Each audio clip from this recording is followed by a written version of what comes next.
Allison Williams, myself, and now Tim Hill, who we will be talking to today. There seems to be no way to work in sports media without having to succumb to shot protocols. That is the current climate in sports, and that is the current climate, it seems, to be in America right now. And Tim Hill, the former sports talk radio host at 107.5 The Game in South Carolina, is coming on to share his story. And he exemplifies and wants to point out that, he's telling his story because it is the story of so many other people out there. He is using his platform and his voice to try and help others and to try and tell your story. So Tim has a miraculous one at that. Now he's currently working as a UPS driver to make ends meet for his family this holiday season. So you have to hear about his journey from sports talk radio to standing up and choosing faith and freedom over fear here on Faithful Freedom. Freedom is non-negotiable.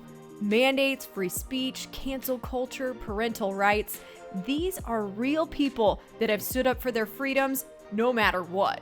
Welcome into Faithful Freedom with Teryn Gregson, presented by We the Patriots USA, helping everyday Americans defend their God-given rights. Tim, before we dive into your story, as a former now sports broadcaster, is it strange to have UPS driver now as your title? It is definitely strange. I am grateful to have it, and it's fun playing Santa's helper this time of year. We'll dive into that a little bit on how you've now transitioned into a new short-term career, possibly in the interim here. But again, before we dive in, I think there's some key points that we need to hit on while people listen to your story to really understand, you and I both are sports personalities. And so, we're the ones making the headlines here as we get fired due to these mandates. But I think it's important to note that there's so many other people going through this right now. I myself was not and am not the only one that was fired at the PGA Tour. Is it the same for you? We're definitely not unique in all of this, right? And said we're the sports personalities. You're the sports personality. I was just a local guy. But we totally aren't the story here. This is not about me. I'm not a martyr. I'm not here for sympathy or anything else out there. I am here simply to tell my story, to stand up for something I believe in, and to encourage others who might be in a similar position to have the strength or just to be able to carry through with what they know to be true in their hearts. Absolutely. So that's what I want people to really key in on when they listen to you tell us your story. And please go ahead and dive into how just a few weeks ago, a month ago, you were a radio host at 107.5 The Game in Columbia, South Carolina, and how things transpired into you losing your job over these mandates. And I'll try not to do awkward pauses in between every question and answer, just that first one, just to get really warmed up. It's actually almost 2 months now ago, I guess, that I did my last show on October 8th.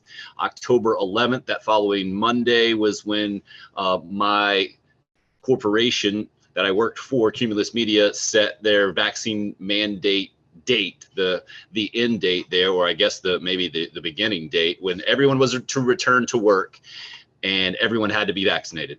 I chose not to get vaccinated, so I was fired.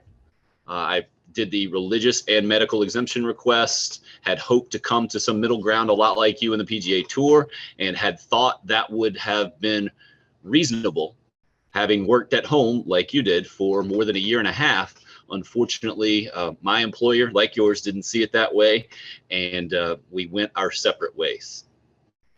Is it strange to look back on all of this and reflect on it and think you lost your job not because of, something controversial you may have said on air, or, something that people would see as, a fireable offense? Does it feel weird to you to have lost your job over a private medical decision, something that your work, my work, would have never asked us about prior to this? It's what's more than weird. What's like the highest you can go from weird? It is. I mean, it's. I don't know what word to put on it, Teryn. Surreal is one I know you've used to describe your situation. I certainly have as well. That's probably the closest I can get. But unfathomable might be the best way that I can describe it as I sit here right now and talk about having gotten fired 2 months ago because I refused to get a vaccine that my company had deemed absolutely necessary for my job, which was to talk about sports on the radio.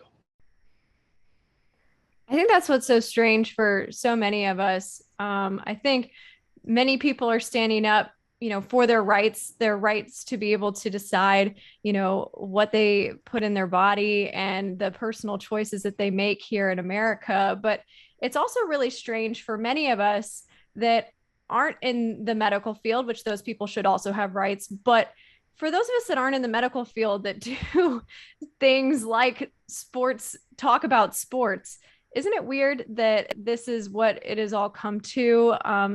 It just seems like this is a pivotal point in our country's history. I'm with you on that. And it again, it's beyond strange because Teryn, I don't know about you and the PGA Tour, but I've been lucky enough in my 21-year career since I graduated college in 2000 to work as a either in local TV or local radio. So I feel like I've been out at recess professionally my entire career, right? In school, and my 8-year-old's the exact same way. Like he does well in school, but only thing he talks about when he comes home is playing football at recess. I was the exact same. Like that's the only thing that really interested me in school. And once I figured out pretty quickly that I wasn't going to be able to play sports professionally, it's like, well, we'll try to talk about it. And I had been fortunate enough to do it for 21 years. And especially the last 5 years doing radio full time. One of the main reasons I think people tuned into my radio show is because in a very pivotal time in our country and hotly contested political environment, it was a break from that. It was one of the few places people could go and be like, all right, I don't have to listen to right versus left or red versus blue or any of that. You got to listen to South Carolina against Clemson and veritably meaningless stuff, right? Harmless stuff where you can take your mind and put it in cruise control or go into the toy department of life is how the sports department has always been described. And that's been my workplace my entire life. So to now be talking to you, not about Brooks versus Bryson or Tiger versus Phil or the Ryder Cup and versus the PGA Championship or something like that, we're talking about something that has become so divisive in our country and such a serious issue for so many people. And it happened to be kind of in the firing zone, no pun intended, but it is really odd, weird, surreal, all of those things. And it's hard for me to wrap my mind around even 2 months after getting fired for it. I think that's important to talk about with people from two standpoints here. One, the evolution of what we've seen in sports getting into the political sphere, and two, people like us that have sports as our jobs, that was our profession. Many of us do it because for the love of the game, because we love sports and we love to also bring that joy to other people. I myself, was in journalism school and I dabbled in news a little bit at the beginning of my career, but I chose sports because of, like you said, not having to take sides, of being able to bring joy to people through sports. And so to all of a sudden have something to be thrust into a divisive topic like this. It's not something that many of us in the sports world in particular were very much prepared or expected or ever thought we would venture into. No doubt. I mean, just the Colin Kaepernick situation or Michael Vick back in the day, like these things you talk about in the sports realm a little bit, and then after you talk about it several days, I always got the feedback from listeners like, "Hey, we're tired of that, man. Talk about something that's fun or we can enjoy and not have to yell and point fingers and the whole thing." And yeah, that's the really strange part about this. And I continue to do it, Teryn. I think, I mean, obviously the easy thing for either of us to have done originally is to just get vaccinated, right? That would have been the easy thing. We'd still have our jobs, still be in that world. That would be the easy thing. Now, the next easiest thing for us to do would be to shut up about it, because people call us names and think we've done things for reasons we have not done them, right? And in the crosshairs a little bit and the whole thing. But I'm not going to stop talking about this, because I know, like you mentioned to start, that we're not the only ones in this situation. And the fact that we have some experience doing this, speaking publicly and the whole thing, I feel like God has put me in this place for a reason. I have no idea what the reason is. I don't know why it's me. I don't know where it's going. I don't know what's going to happen tomorrow, but I do have the feeling, and I always had the feeling in this process that I know you went through, and it's a difficult one, right? Going back and forth with your employer, trying to get a religious exemption. And it wasn't fun. And I think the system is set up for you to quit, right? To give in and to do exactly what they want you to do. But throughout the entire process, I felt a strong conviction that I was doing the right thing for the right reason. Now, that's for me, right? I'm not telling anyone else that they need to do what I did and that I know what's right for you. I have no clue what's right for anybody else.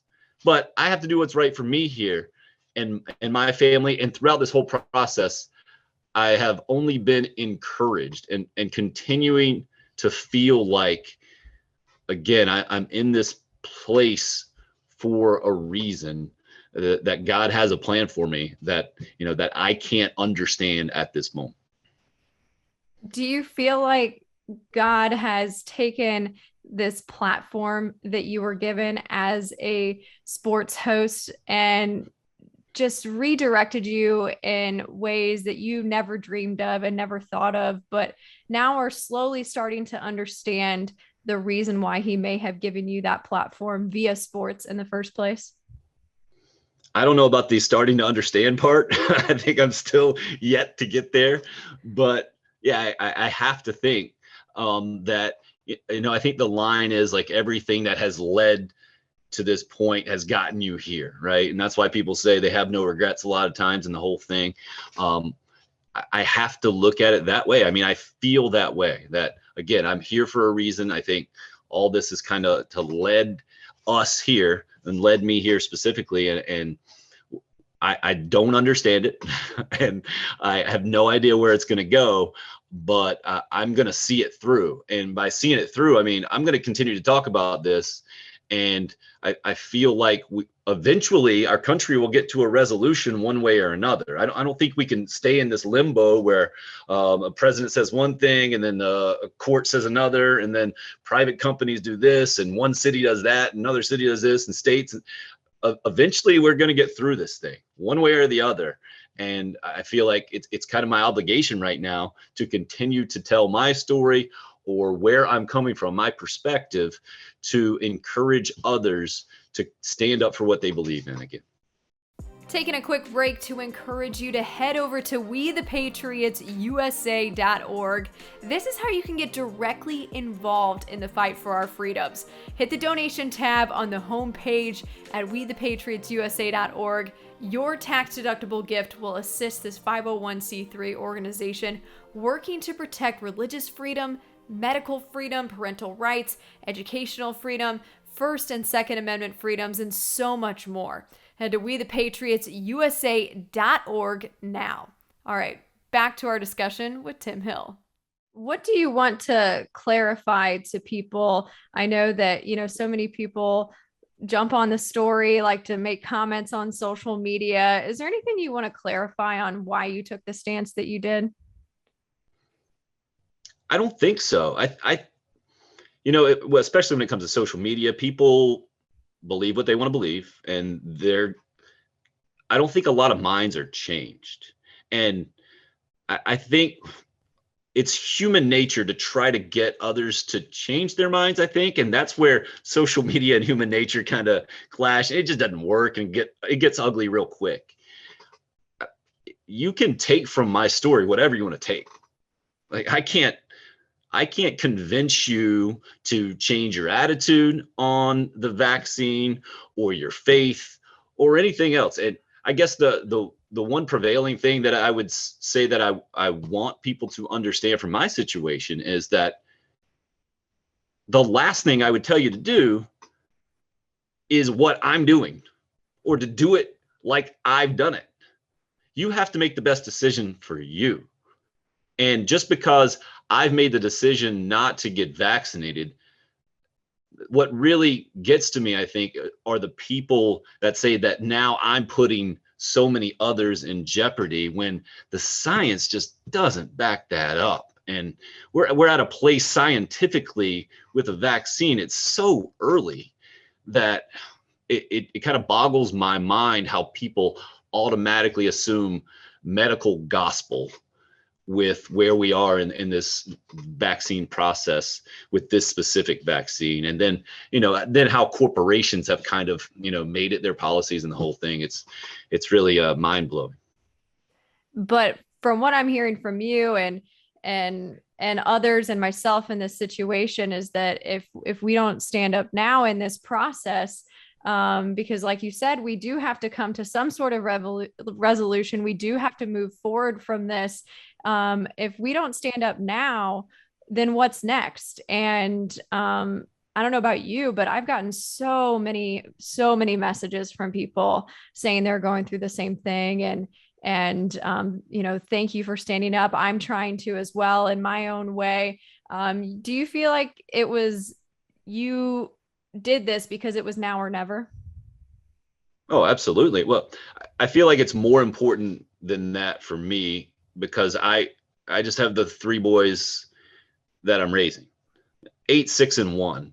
And it's very easy for me to disassociate myself from my professional life real quick because they're going to do it as soon as they see me. And having worked from home the last 19 months, like that, as soon as the show ended, sometimes during the radio show, I'm hearing the 1-year-old upstairs not having a good day. And it's automatically back to the personal life. So I would have never been able to have a clear conscience about being a good father, about being a good husband, about being a good man, if I would have done something I knew I did not agree with just to keep my job. That is the main reason why I tell you that I feel convicted through all of this. I never felt like there was an option for me. I was always going to go this way. It was just going to be a matter of whether my employee found a reasonable accommodation for me or not. And my employer, I should say, and unfortunately they didn't.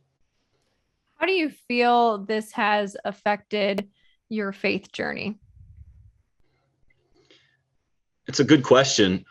The easy answer is, I'm so much closer to my faith, right? I've grown more convicted. I think it's broadened it as opposed to just made it stronger, if that makes sense. And I think it's also having me reflect, having a little extra time to reflect these days probably has helped. But just reflecting more on, like, how did I get here? Like how do I see this so much differently than others that were in similar situations or a similar job? I know you probably feel the same, but I go back to, I think, how I was raised and what I was taught foundationally early on. And I'm trying to apply those kind of recollections to how I'm teaching my kids and how I'm raising kids. And I think I'm more appreciative now for how I was raised. And I was raised Catholic. I went to Catholic school. My mom stayed home with us, me and my two younger sisters when I was younger. And I think her keeping an eye on us very closely and monitoring and guiding and pulling us back on the straight line, the straight and narrow as much as possible. And I think I appreciate that now more than ever. And I feel like that is maybe why I look at this differently than some of my colleagues who have a different perspective. And again, I'm not trying to tell you that mine is the right way, mine is the perspective you have to have in the whole thing. I'm just saying that I am very appreciative, I think, now more than I ever even maybe thought I would be. I sense that and I have the same feeling too, that despite the difficulty, because as you alluded to, this is a several month process, and it's difficult, and no one wants to have to go through and for lack of a better term, battle with their employer. We all respect one another. These are places that we loved working, and to, have people, question our beliefs or our faith and our motives. That's a difficult process. And there's a lot of time and effort and tears and emotion that goes into these things. But now that you're on the other side of it and are very comfortable with the decision you made, is there a sense of peace in all of this for you? I think there was a sense of peace throughout the whole process in a way. But you said, through the process, the emotions were flowing. I don't know. I'm probably just not in touch with my emotions nearly as well as you are. But I had no idea it was going to hit me like it hit me. Like the final show that I did, I was sitting right here, and man, it just smashed me a few minutes after my show was done. Smashed me. I didn't know it was coming. I think it was the finality of it. You're talking about the process. And I knew the date was this date and the whole thing, but I think always in the back of my mind, I just thought there would be a resolution between my employer and myself. And I thought the relationship would continue. I just thought sanity would prevail. And I think when it ultimately didn't, from an emotional standpoint, it just crushed me. But I think I needed that to get through it. And then that weekend was tough, and there are some tough moments for sure. But there is peace there with the decision for sure, because I know if my decision had been the other way, I don't think I'd be able to have any kind of peace for sure. Speaking of that, do you have other colleagues and people that have come to you that, that did get the shot because of that coercion and that pressure and regretted it? Well, I know for sure. I talked for some in the process, and they're kind of going up towards the end, and decided to end up doing it. So I'm not going to speak for how they feel now. I hope they're at peace with it. I hope they feel good about it, and they can move forward as best as possible, and obviously wish them the best. I just know how I would have felt and would have never been able to come around to that. Just that wasn't going to be the conclusion for me. And now you're pushing forward. Tell us how this process of getting this new job, how that happened and how it's going for you now. Well, my sister-in-law works for UPS, and she recommended that, hey, they hire extra people around the holidays, and you can drive your own car, and it's a pretty good job. And I need a job. My kids need to have food, and I like my house and the whole thing. And so, it's worked out well. I guess I've been doing a little bit more than a week. Probably the worst ever UPS package deliverer for the first 2 days. Worst ever. I mean, my first day, I was driving around a neighborhood, and there was a couple walking, and I think I saw them 7 times just going around and around, and I'm awful with directions. I was looking at GPS, and there are houses not marked, and I didn't know if I'd make it more than a couple of days, but it's going well right now, and I'm very appreciative to have a job at all. I think that's maybe the most difficult part for me in this, Teryn, is when I was fortunate enough to get a job right out of college. I've had a dream job for 21 years of my life. Like I'm so fortunate. I got to go to a Super Bowl and the Masters and a Final Four and a national championship, and I've basically crossed off everything off the bucket list. And then to not have a job at all, it was a stark reality, and just kind of sitting around not knowing what to do with myself was no fun at all. So just very appreciative to have a job and to kind of serve a purpose and help others out and help my family out for sure. And I think that's a great message of hope to people who feel like, so many people are in tough situations. They're providing for their family. Everyone obviously has to make the decision that's best for their families. And, but I do know so many people that feel like they can't stand up because, they feel like they don't know what they would do if they lost their job. But, just to have your story and to show that, hey, you can figure it out as you go along. If this is what your heart is telling you that you need to do, I think that is very important. Do you feel like you want to, or you could get a job in sports after your holiday UPS stint is up? Or do you feel like in this current climate, it's next to impossible to get a job in sports due to the mandates right now? I have no idea. I really don't. We'll see. Like I said, I don't know where my path is headed, but we'll see. But your point about standing up and basically not being afraid of losing your job goes to your tagline, right?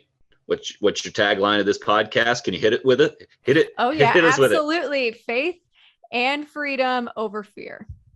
Right.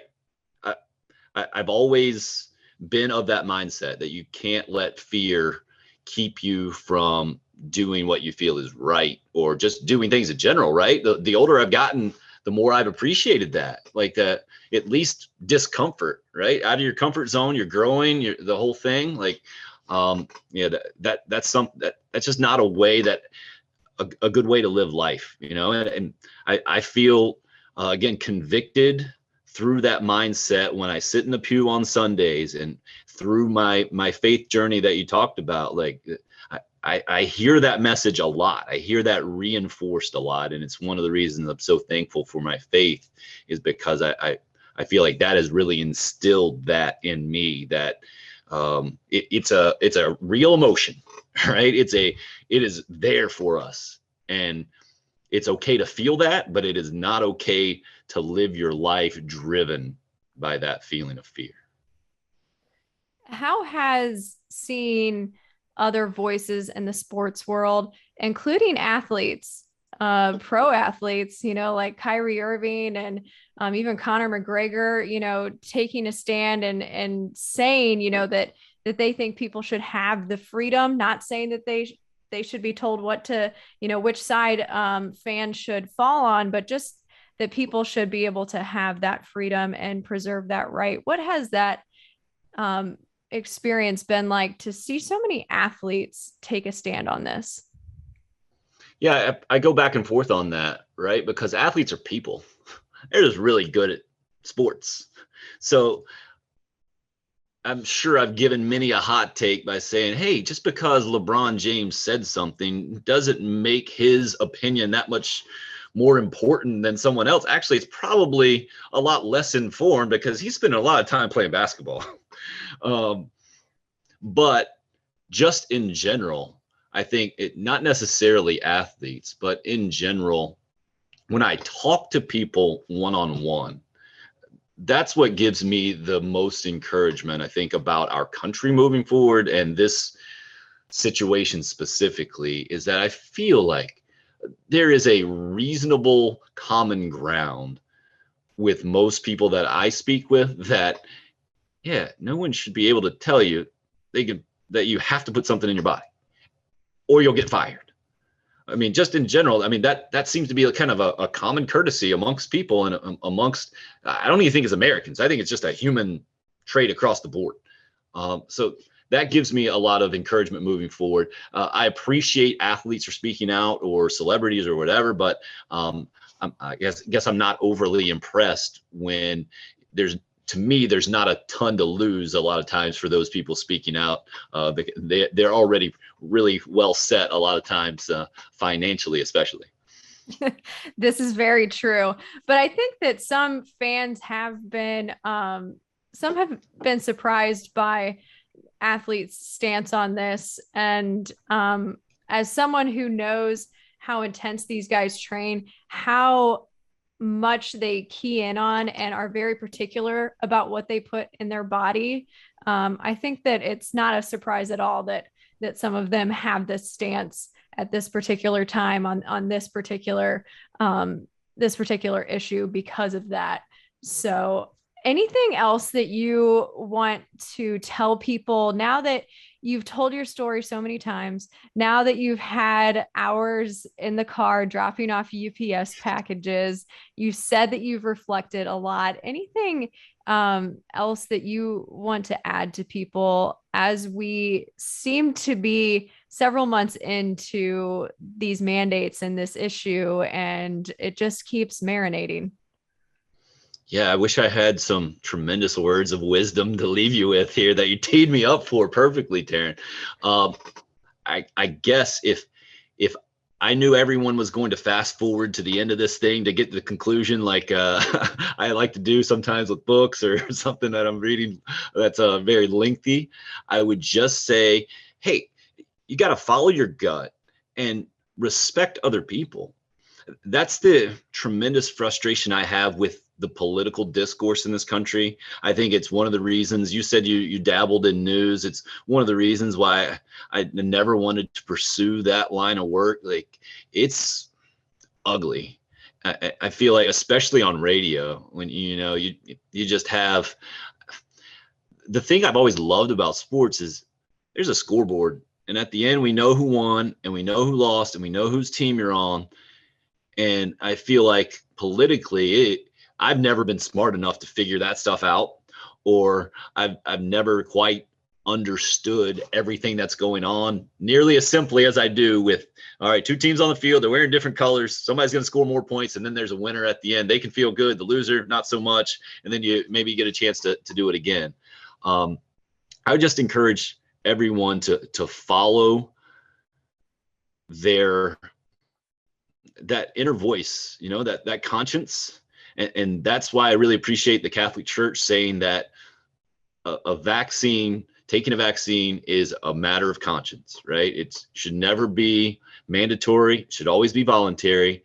The Pope obviously has encouraged people to do it, sees it as an act of love. I understand that. I also understand the other principles that have gone into my church's teaching on that. And so I guess the words of wisdom, if I had any to give, Teryn, would be to make sure that you are making the decision that you want to make, and don't allow outside pressure, one way or another, to determine your future in this thing. And once you make that decision, be resolute in that decision. And don't be scared of the ramifications, because I think maybe it's kind of counterintuitive, but I think the opposite of that is a lot scarier, for me at least, than the reality of making a decision that might be unpopular, you might get criticized for, whatever. At least you're doing it because you know that's in your heart. And I feel like that's why we're talking about this thing, is that I know I am, that I want people to follow their heart and to make sure that they know that there are others out there doing that, with consequences kind of be damned at this point. Thank you so much for telling your story and for allowing others to really see inside, what it's like to go through this. And then it's so important for people to see what it's like on the other side once you've made that decision. And it didn't work out as far as your former job, but life moves on, and that you have to stand up for what's right. We love, me, myself, I love my job, but at the end of the day, my beliefs are more important than a job. And I think that's really important here. And hey, wouldn't it be cool? I love, I came from college football as well. I've worked a lot in college football. I know how big of a deal it is there in South Carolina. And nothing beats a good SEC rivalry game, right? And Absolutely. the emotion that goes into both sides from, fans on either side of it, and how that can get pretty heated. But at the end of the day, when, the next day after things are over, people can go hang out together at the bar, can grab a drink or a bite to eat together, and move forward. And I don't know. Don't you want to feel that feeling again after a good rivalry game, everyone coming together and sort of having that exemplified here in the landscape of America and the world right now? All right, I'm going to go with that analogy. So maybe we're in the middle of that game right now, right? Maybe all of our lives leading up to this has been the pregame tailgate. We had a great time, right? And so now we're going through the game, and it is ugly, fierce, right? One of those rivalry games you're talking about. Oh yeah. Which one was that the other day? Florida State. Awfully Yeah. chippy. Yeah. So maybe I'll change my mindset and start thinking like that, and then knowing too that a lot of times, maybe not that night after the game where a lot has transpired. Yeah, maybe the next day or Monday at work, maybe the next week, you can get back with the other side, and actually, like, reasonable minds prevail and you move forward and the whole thing. That's a great way to look at it too. Oh, and the words of wisdom too. You were talking about it right there about your job, right? And athletes say it all the time, right? Whatever their sport is, that's not who they are, it's what they do. And that's what has further convicted me in this, right? That my job was what I did. It's not who I am. Who I am as a dad, as a father, as a husband, the whole thing. And that's why I knew I couldn't do that for my job. I wasn't going to bend for that. And that would have changed me forever. And that was not going to be acceptable. Well, thank you for taking a stand, Tim, and thanks for sharing your story. And you got to tell us what comes next after this UPS gig you've got, or hey, maybe this is your next path. Maybe UPS is what you were destined to do all along. Who knows? I'll tell you this, Teryn, people are much happier to see me carrying a package to their door than they ever were with me carrying a microphone to shove in their face or a camera. That is for dang sure. So maybe it is. Maybe this will be the path. And thank you too. Like, thank you for standing up and doing the podcast and telling these stories as well at this time in our country. I think it's important, and I applaud you too. Thanks. All right. I don't know about you guys, but I'm ready for the clock to expire on this quarter that we are in, or period, or half, whatever you want to call it, in this current climate that we are in here in America and in the world in general. But I'm so appreciative to Tim coming on and telling his story, and to all of you that continue to reach out to me and to share and tell your story. I want to hear every single one of yours. And if you have anyone that you think that I should talk to on this podcast, please reach out to me on social media at Teryn Gregson. On Instagram is the best way to reach me. And I just want to hear everyone's stories. You all are such an encouragement to me, and I hope that sharing stories like those of myself and Tim and others can help as well as we move forward in this. But remember, choose faith and freedom over fear.